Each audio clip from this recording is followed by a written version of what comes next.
again except to catch these nuts. Nick loves Free Peach. You can't be this evil and a bad lawyer. Oh, watch me. You did defamation per se. Look, all defamation per se does is it fulfills one of the 5 elements of defamation. Defamation per se presumes that an otherwise defamatory statement does sufficient damage that you don't have to prove it, because it's hard to prove specific damages in defamation cases sometimes. Defamation per se does not fulfill the 5 elements of defamation. It fills one of the 5 elements. It's 20%. You got 80% to go.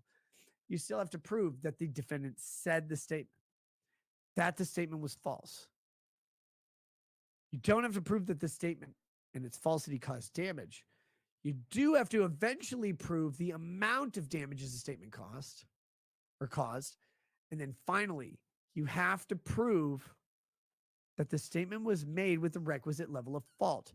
Just because it's defamation per se does not mean it was made with negligence or with actual malice.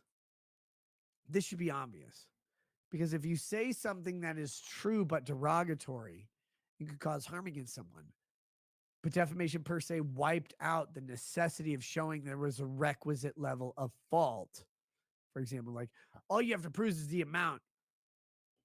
Then you have a system that punishes people or animals or whatever that don't get a fair shake, which is silly. You go, oh, well, they said it's per se defamation, therefore we satisfy all 5 elements of defamation. No, you don't. Not at all. Defamation per se satisfies the one element. You don't have to prove damages under per se defamation because it's hard to prove. And they're recognizing that simply because you cannot show if it's $30,000 or $40,000 doesn't mean you're barred from bringing suit. You're able to bring suit. You can bring your big titty waifu to lay down or whatever. You can say she's broken, she's damaged. This costs way more than 40 grand. You can prove it to the court. How do you link it to the defamation? That's how you do it. But just because defamation per se exists, people get this mixed up all the time. That does not go past an anti-slap. It does not go past a motion to dismiss. It does not do anything other than say you don't have to prove that damages occurred for this case, because we presume the damages from the lie and the subject matter.